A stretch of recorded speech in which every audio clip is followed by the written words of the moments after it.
Okay, today's Veterans Day 2020.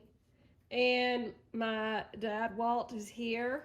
And our family friend Will is here. And they're both veterans. They both have served. And they were served during the time of the Vietnam War. And so I have asked them to share with us what it means to them to be a veteran. Well, it's November the 11th, and that's where it's been since 1918 at the end of the First World War. That was Armistice Day, as it used to be called, and it was changed later to Veterans Day back in 1958, I think. But anyway,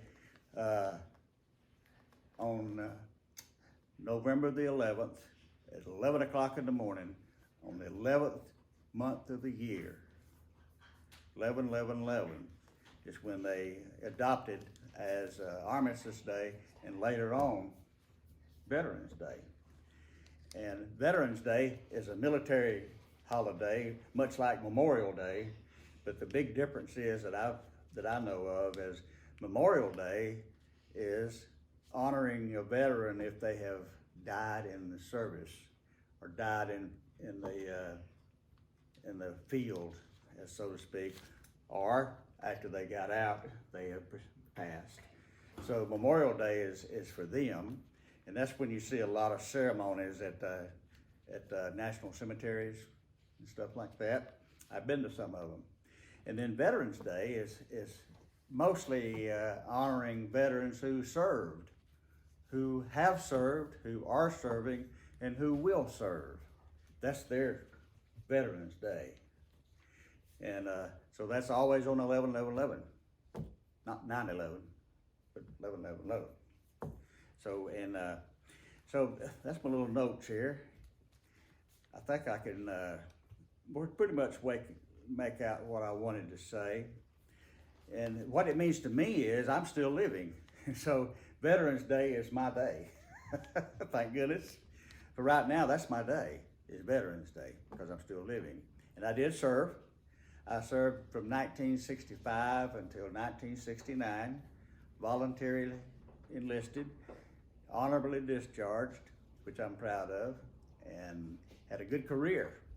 I would not take $1 million for my time in the service. So Veterans Day, from that standpoint, is special to me because I'm the one that's being honored on Veterans Day. That's my story. And Deidre had asked us to discuss what does Veterans Day mean to you, and I think it means different things to different people. For those that didn't serve in the military, have one idea what it means to them, and then for those of us that did serve in the military, it means something different. And I think that one thing that every person that ever served in the military has in common is the fact that they went through either OCS or enlisted boot camp, and in that you became different. You became a different person.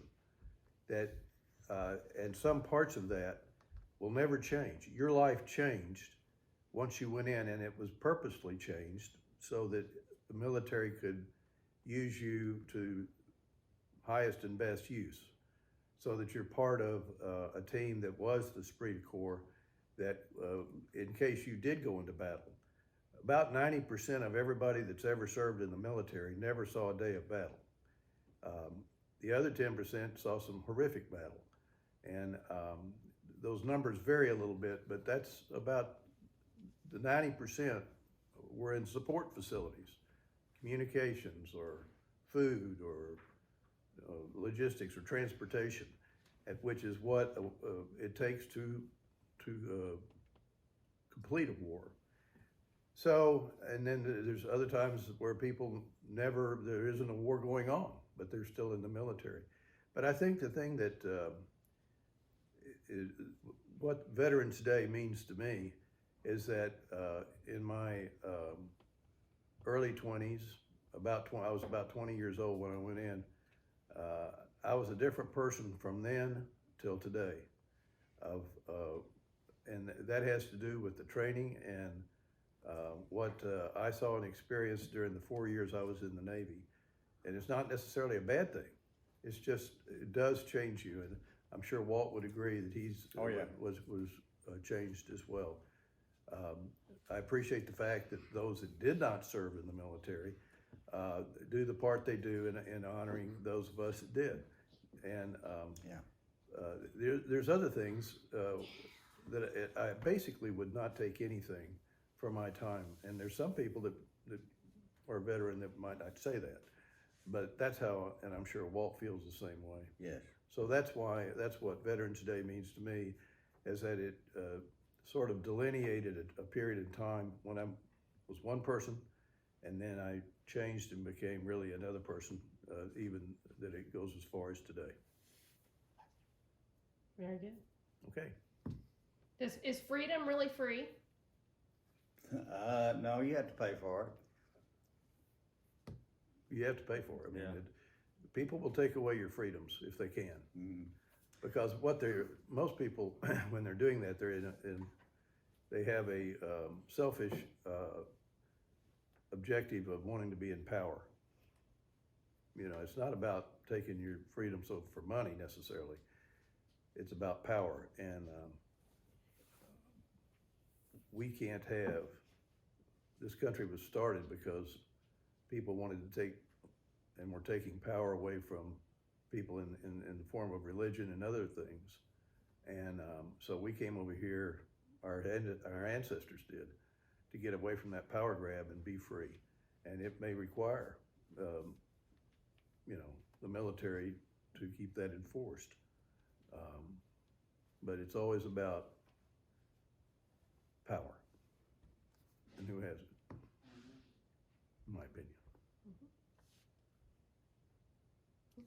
Good. Thanks. You bet. Well,